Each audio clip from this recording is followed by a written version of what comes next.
아멘. 할렐루야. 자, 여러분, 새해가 밝았는데요. 오늘은 하나님께 집중하라는 말씀으로 함께 말씀을 나누기를 원하는데요. 여러분, 누군가가 나한테 집중한다는 거 좋은 일입니까? 싫은 일입니까? 좋은 일이겠죠. 그래서 요즘은 다 뭡니까? SNS라든지 이런 걸 하는 게 왜 하는 거예요?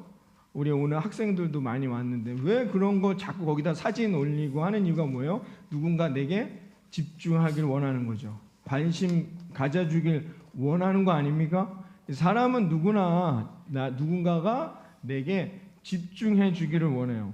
왜 그럴까요? 그럼 왜 이렇게 관심 받기를 원할까요? 왜 누군가가 나에게 집중해 주기를 원하는 것일까요? 왜 인간의 본성은 왜 그러는 걸까요? 그때 나라는 존재가 인정받는 것 같이 느껴지는 거죠. 그래서 누군가가 나를 인정해 주는구나. 누군가 나를 존중해 주는구나. 그래서 누군가 뭐 이렇게 사진 올리면 잘했습니다. 격려해 주고 누군가가 잘했다 칭찬해 주면 어떻게 해요? 힘을 낸단 말입니다. 그게 왜 그래요? 누군가 나에게 집중해 주고 있다는 거죠. 그때 내가 존중받는다는 기쁨을 경험한다는 겁니다. 근데 여러분 잘 생각해 보세요. 하나님은 어떠실까요? 하나님도 마찬가지예요. 하나님이 제일 기뻐하시는 사람이 누굴까요? 하나님이 제일 축복하고 싶은 마음이 드는 사람.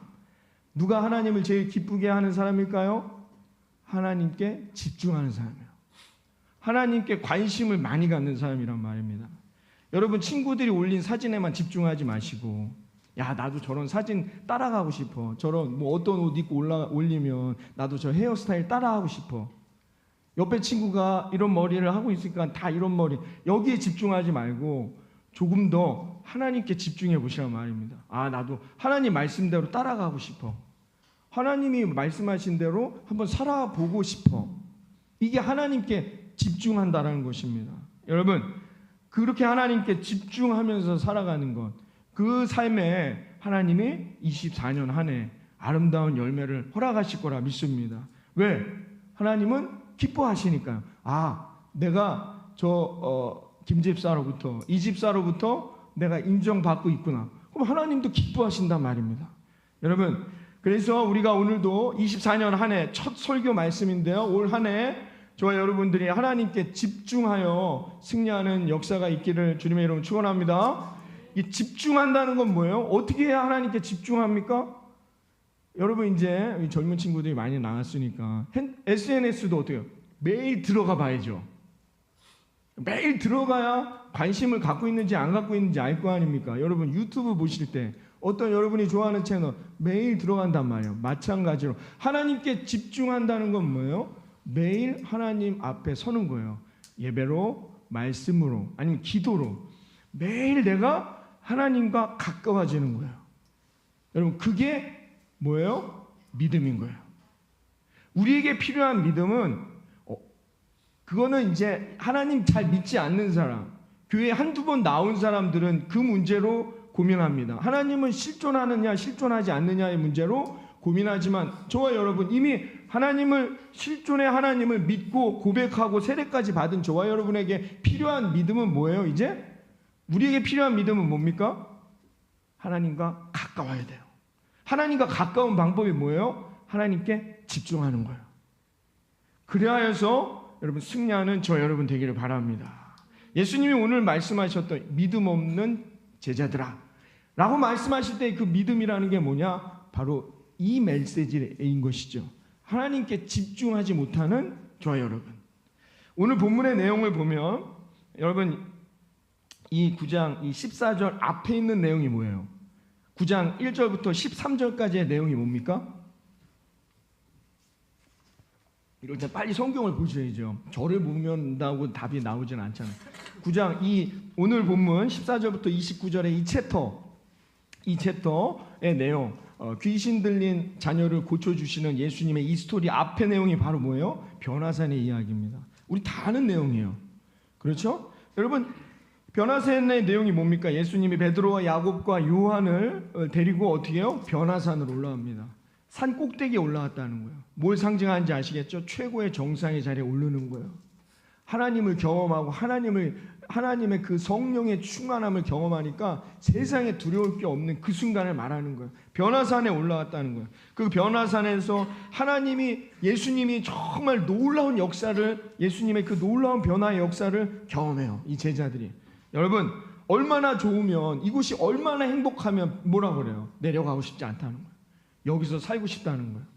그런 놀라운 변화산의 기적을 경험했습니다. 그리고 24절에 넘어오면 어떻게 해요? 거기에 머무르지 않아요. 어떻게 돼요? 다시 원래 있던 현실의 세계로, 이 세상으로 돌아온 모습이에요. 이게 오늘 14절의 모습이라는 것이죠. 그런데 14절은 이런 모습으로 다시 그 은혜에 충만한 변화산의 놀라운 최고의 황홀경이죠. 황홀한 순간이라는 거예요. 신성한 곳, 변화산은 아무나 들어올 수 없는 곳, 그런 놀라운 하나님의 영적 체험을 한 제자들이 현실로 돌아와 어떤 모습에 있느냐고 14절은 이렇게 말합니다. 14절을 봅니다. 14절. 이에 그들이 제자들에게 와서 보니 큰 무리가 그들을 둘러싸고 서기관들이 그들과 더불어 변론하고 있더라. 아멘. 자, 여러분, 뭐하고 있대요? 큰 무리들과 지금 논쟁하고 있는 거예요. 제자들이. 왜 그랬을까요? 여러분, 제자들이 예수님께 집중한 곳은 어디였습니까? 변화산이 아니에요. 지금 이들이 예수님께 집중해야 할 곳은 세상에 내려와 있어요. 세상이라는 곳이죠. 여러분, 변화산에서는요, 예수님만 보여요. 아무것도 없잖아요. 변화산에서는 변화된 예수님만 보여요. 얼마나 좋습니까? 근심과 염려와 걱정이 없어요. 그렇죠? 예수님만 계속 바라보면 되는 거예요. 그런데 지금 이 제자들이 있는 곳은 어디예요? 현실, 세상이라는 거예요. 세상에 내려왔는데 세상에서는 어떻게 해요? 예수님만 집중하게 만들지 못해요. 여러 가지 문제가 있어요. 오늘 본문에 보니까 이 제자들도 어떻게 해요? 이 병 고쳐달라고 달려온 거예요. 이걸 어떻게 고치지? 예수님께 집중하는 게 아니라 세상의 문제에 집중하기 시작했다는 것입니다. 여러분, 그러므로 누가 승리하느냐? 세상에서는 예수님만 집중하며 살기가 어려워요. 왜? 이 세상에서는 뭐예요? 여러 가지 문제들, 우리가 24년에도 여러분 가정의 문제, 건강의 문제, 우리가 해결해야 할 많은 문제들이 우리 앞에 산적해 있단 말입니다. 그런데 예수님께 집중하라? 쉬운 일이 아니라는 것이죠.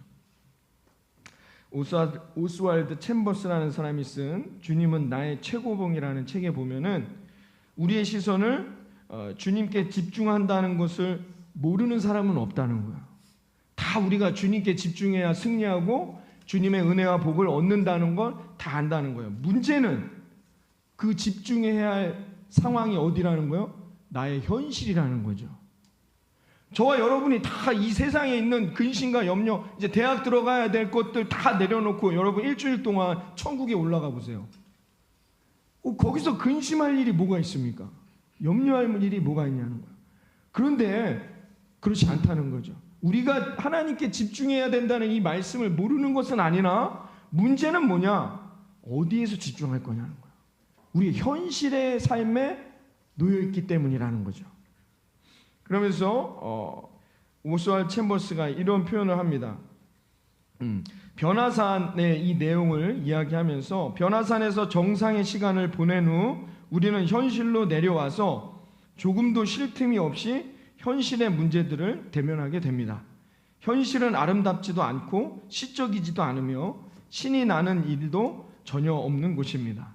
높은 정상에서 느끼던 희열은 이제 계곡의 지긋지긋한 일들로 메워지게 됩니다. 그러나 바로 이 계곡에서 우리는 하나님의 영광을 위해 살아야 한다는 것입니다. 우리는 정상에서 하나님의 영광을 봅니다. 그러나 이곳에서 하나님의 영광을 위해 사는 것은 아닙니다. 오히려 낮은 곳, 이 세상의 현실에서 우리는 하나님을 향한 우리의 가치를 진정으로 드러낼 수 있고 우리의 충성을 증거할 수 있습니다. 무엇을 하실 수 있거든 우리 마음속에 의심이 뿌리째 뽑히는 곳은 바로 이 낮은 곳, 이 계곡인 것입니다. 라고 말하고 있습니다. 여러분, 우리가 하나님을 집중해야 하는 곳은 천국이 아닙니다. 우리가 하나님만 바라봐야 하는 곳은 변화산의 정상의 곳이 아니라는 거죠. 우리가 하나님을 바라봐야 되는 곳, 우리가 하나님께만 집중해야 하는 곳은 이 현실이라는 것이죠. 16절에 예수님이 이런 질문을 제자들에게 하십니다. 예수께서 물으시되 너희가 무엇을 그들과 변론하느냐. 아멘. 자, 변화산 사건이 중요합니다. 오늘 이 챕터가 주는 내용의 핵심은 이 앞에 어떤 일이 있었느냐가 중요하단 말입니다. 이 앞에 변화산의 사건이 있은 후에 이 제자들을 보시고 제일 처음 하신 예수님의 질문이 뭡니까? 뭘 변론하고 있느냐. 이 질문이 중요한 것이죠. 이것은 예수님이 이들이 어떤 것 때문에 지금 변론하고 있는지 몰라서 던지는 질문이 아니라는 것이죠. 예수님이 왜 이런 질문을 하고 있느냐? 예수님 다 알고 계신 거예요. 여러분, 예수님과 제자들이 변화산에서 내려왔을 때 다른 남아있던 제자들이 어떻게 해요? 이 서기관이나 이 군중들과 논쟁하고 있었어요. 아마도 뭐예요? 이 귀신 들린 아들을 데려왔는데 이 아버지가 고쳐달라고 이 올라가지 않은 제자들에게 간절히 애원을 했겠죠. 그랬더니 이걸 뭐 해결하지 못하고 막 그러고 있는 상황이었다는 것입니다. 예수님이 이 상황을 모르시는 게 아니에요. 예수님이 그래서 무슨 일이니? 라고 물으신 게 아니라는 거죠. 예수님은 답답한 마음에 아직도 이 세상에서의 문제를 해결할 방법을 찾지 못하고 있는 예수님을 따른다는 그리스도인들, 이 제자들이 답답하셨던 거죠. 그래서 예수님이 뭐라고 말씀하느냐, 19절에 보면 이렇게 말씀을 하시는데요. 19절의 내용입니다. 19절. 대답하여 이르시되 믿음이 없는 세대여 내가 얼마나 너희와 함께 있으며 얼마나 너희에게 참으리요 그를 내게로 데려오라 하시매. 아멘. 자, 여러분 어때요? 좀 느껴지십니까? 예수님이 얼마나 지금 답답해 하시는지 예수님의 마음이 느껴지세요? 야, 내가 얼마나 너희와 함께 있어야 깨닫겠느냐. 도대체 내가 너희와 얼마나 함께 있어야, 내가 너희들에게 대해서 얼마나 참아야 너희는 이 진리를 깨닫겠느냐라는 그런 뉘앙스인 거죠. 오늘 이 19절에 있는 내용이 얼마나 답답했는지가 그대로 묻어나 있다는 것입니다. 왜 답답했어요? 하나님, 예수님께 집중하지 못하고 있어요. 야, 내가 너희들과 언제 얼마까지 3년 동안이나 했으면 되지 않냐. 내가 너희들과 3년 동안이나 밥 먹고 자고 먹고 자고 같이 했으면 이제 나한테만 집중할 만한데 너희는 여전히 너희들의 생각에 빠져 있구나. 너희들은 늘 이 문제에 집중하고 있구나. 내가 언제까지 너희와 함께해야 언제부터 나에게 집중할 수 있겠느냐는 질문이죠. 예수님의 말씀은 뭐냐? 문제는 지금의 이 상황이 문제가 아니라 내가 믿음이 문제라는 거예요. 얼마나 주님과 함께 할 것인가, 주님과 친밀하게 내가 교제할 것인가가 중요하다는 것이죠. 그러면서 예수님이 얼마나 내가 참아야 되겠느냐는 이 메시지가 오늘 24년을 시작하는 우리 구주교회 성도님, 저와 여러분에게 주님이 주시는 말씀과도 같다는 것입니다. 여러분, 우리는 은혜를 받습니다. 하나님을 소망합니다. 오늘 이 예배 자리, 변화산의 정상의 자리에서 아멘, 예수님께 집중하는 것 같지만 이 변화산에서 내려가 일주일 동안 내가 살아야 할 현실은 뭐예요? 계곡이란 말이에요. 내 현실은 여전히 문제가 있고 해결해야 할 일들이 있고 답답한 숙제들이 있단 말입니다. 여러분들은 거기에 집중하여 예수님을 놓치진 않고 있는지 우리의 문제를 봐야 한다는 것이죠. 그러므로 여러분, 우리의 문제는 뭐냐? 반대로 살고 있다는 거예요. 변화산에선 하나님의 말씀에 집중하지만 우리가 현실로 내려가서는 뭐예요? 이 믿음을 놓친단 말이죠. 예수님께만 집중하겠다는 이 믿음을 놓치고는 어떻게 해요? 세상의 문제 때문에, 그 풀어야 할 숙제들 때문에 거기에 집중하며 살아가게 된다는 것입니다. 이게 우리들에게 큰 문제라는 것이죠. 여러분, 믿음은 바로 이와 같다는 겁니다. 우리 주일날 송구영신 예배 때 받으신 말씀들이 있는데요. 그 말씀 어디다 놨습니까? 여러분 책상 맨 앞에, 여러분들의 그 책상 맨 가운데에 여러분 그 말씀을 넣고 힘들고 어려울 때마다 그 말씀을 붙드는 우리 학생들 되시길 바랍니다. 우리 어머니들은 어디다 두셨습니까? 그 말씀을 찾아봐야 되겠는데요. 설거지하는 싱크대에 붙여놓으세요. 설거지하는 싱크대에 붙여놓고, 설거지는 매일 하실 거 아닙니까? 한 번은 싱크대에 말씀을 붙여놓고 거기서 보세요. 아니 우리가 예수님께 집중하겠다고 아멘 막 그 늦은 시간에 예배 막 1시 2시까지 드리고 말씀 붙들고 가요. 여기선 집중한단 말이에요. 예수님께 집중하는데 우리의 삶에서 놓치고 있다는 거죠. 공부해야 되는데 설거지 해야 되잖아요. 우리 아버지들 말씀 어디다 주십니까? 회사에 여러분 책상에 두셔야죠. 거기 제일 많이 있으니까. 우리가 그렇게 예수님만을 집중하지 못하고 예수님 앞에 집중이 실종되어 살아가게 된다는 거예요. 거기에 문제가 있다는 거예요. 오늘 예수님의 이 답답하심은 바로 그 메시지인 것이죠. 여러분 집중한다는 게 뭐예요? 전부 다 보는 게 아닙니다.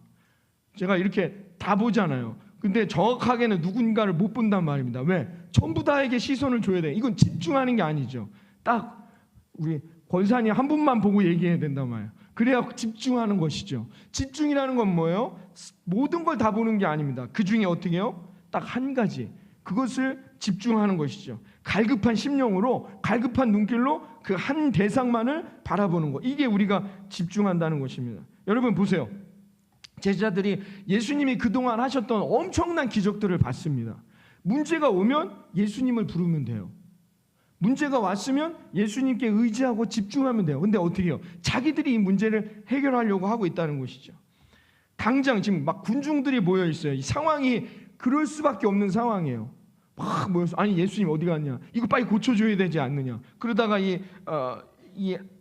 거기에는 서기관들도 있단 말입니다. 서기관들이 뭐 하는 사람이에요? 예수님과 그 제자들이 뭐 잘못하나 그 꼬투리 잡아가지고 고소하려고 그 무리에 같이 있는 예수님을 따르는 사람들이 아니란 말이에요. 제자들이 모르겠어요?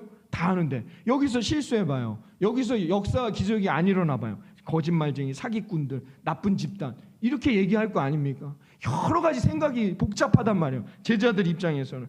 그런데 당장 이 아버지는 아들 고쳐달라 하지. 여러분 이런 상황이란 말이에요. 이게 뭐 가만히 있다가 예수님께 혼나는 상황이 아니라 이런 상황 가운데 있다는 것이죠. 그래서 결국은 어떻게 해요? 집중해야 할 곳에 집중력을 갖고 집중하지 못하고 흐트러졌어요. 이 문제의 본질이 뭔지를 놓치고 있게 되었다는 것이죠. 근데 예수님이 딱 오셔서는 21절에 그 아버지에게 이렇게 묻습니다. 이 문제의 핵심이 뭔지를 예수님은 정확하게 아시는 거예요. 21절에 이렇게 말합니다. 예수께서 그 아버지에게 물으시되 언제부터 이렇게 되었느냐 하시니 이르되 어릴 때부터이니이다. 아멘. 자, 여러분 뭐라고 말씀했어요? 언제부터냐는 거예요. 이건 뭐예요? 이건 병이 아니에요. 다 이게 병이라고 생각해요. 이 아들을 고쳐달래요. 이건 고칠 문제가 아니에요. 이건 병든 게 아니라 귀신 들린 거란 말이에요. 문제의 본질을 정확하게 꿰뚫지를 못했어요. 제자들은 자기들이 이걸 어떻게 고치려고 했단 말이에요. 근데 예수님이 정확하게 이 문제의 본질을 알고 계시죠. 문제는 병이 아니라 뭐예요? 귀신 들린 거예요. 귀신 들린 것이 문제였다는 것입니다. 여러분, 그래서 예수님은 단순하게 이게 병을 치료하는 그런 문제가 아니라 귀신 들린 문제라는 것을 알게 되었어요. 그 문제의 본질을 정확하게 꿰뚫으니까 어떻게 해요? 하나님의 이름으로, 하늘의 이름으로, 예수님의 은혜로 그것을 고치게 되는 거예요. 병은 병원 가서 고치면 되잖아요. 이건 병이 문제가 아니라는 거예요. 예수님은 정확하게 아셨던 거죠. 제자들은 우왕좌왕하다 집중력을 놓치고 이 문제가 뭔지를 깨닫지도 못하고 헤매고 있게 되었다는 것입니다. 주의 이름으로 명령하셔서 어떻게 해요? 귀신이 굴복하고 그 아이에게서 나가게 되는 역사를 경험하게 된다는 것이죠. 여러분, 우리가 그러므로 집중하는 게 중요합니다. 어디에 내가 집중할 것인가? 그래서 여러분 말씀을 붙드세요. 여러분 날마다 말씀을 한 절씩 외우는 거예요. 우리 오늘도 주부에 제가 이제 새해부터는 원래 이 개인 성서 일과가 있습니다. 여러분 주부에 있죠? 있습니까? 개인 성서 일과가 있습니다. 구약이 2편씩, 신약이 2편씩. 이거는 초대교회부터 이어져 오던 그런 훈련의 방식이었어요. 그래서 제가 작년에는 한 편씩만 여러분에게 소개했는데 이제 다 올립니다. 이게 성서 일과에 따라 이번 한 주간 주연절 이후에 제 첫 번째 주간이죠. 이번 주간 교회력에 따른 말씀입니다. 이것은 전 교회, 온 이 땅에 있는 교회들에게 주는 또 동일한 메시지인데요. 이 말씀을 보는 거예요. 그리고 한 절만이라도 여러분들이 이 4편 중에 하나만이라도 여러분이 한번 외워보세요. 그럼 여러분의 집중력이 올라가는 거예요. 내가 뭔가에 집중할 수 있는 훈련이 반드시 필요하다는 것입니다. 집중하지 못하면 뭐 어떻게 해요? 아무것도 할 수 없어요. 미국의 유명한 동물 조련사인 윌리엄 힌슨이라는 사람이 있는데요. 이 사람이 사자를 조련할 때 하는 방법이래요. 사자를 훈련시키러 들어갈 때 어떻게 해야 돼요? 채찍 막 왕 거리면은 채찍으로 때려야 되지 않습니까? 뭐 달려오면 어떻게 마취총 같은 거 갖고 가야 되지 않나요? 조련을 해야 되는데. 근데 이 윌리엄 힌슨이라는 사람은 사자를 조련할 때 의자를 하나를 들고 간답니다. 의자를 들고서 이렇게 거꾸로 들고 이게 사자를 보면서 들어간대요. 그럼 사자들이 말을 참 잘 들어요. 사람들이 너무 희한해가지고 물어봤어요. 아니 어떻게 사자를 조련하는데 채찍이나 이런 총을 갖고 갈 생각을 안 하시고 이 의자를 갖고 가는 이유가 뭡니까? 라고 물어봤어요. 그랬더니 힌슨이 말하기를 의자의 네 다리를 사자를 향하여 저는 들고 갑니다. 왜냐하면 그렇게 하면 사자로 하여금 의자의 네 다리에 동시에 초점을 맞추려고 애쓰게 됩니다. 그러면은 일종의 무기력증에 빠져서 아무것도 안 하고 가만히 있게 되죠. 결국 집중력을 분산시켜서 사자를 온순하게 만드는 것입니다. 라고 이야기했습니다. 여러분, 우리의 문제는 뭐냐? 하지 못한다는 무기력증, 나약함, 이것이 문제가 아니라 뭐예요?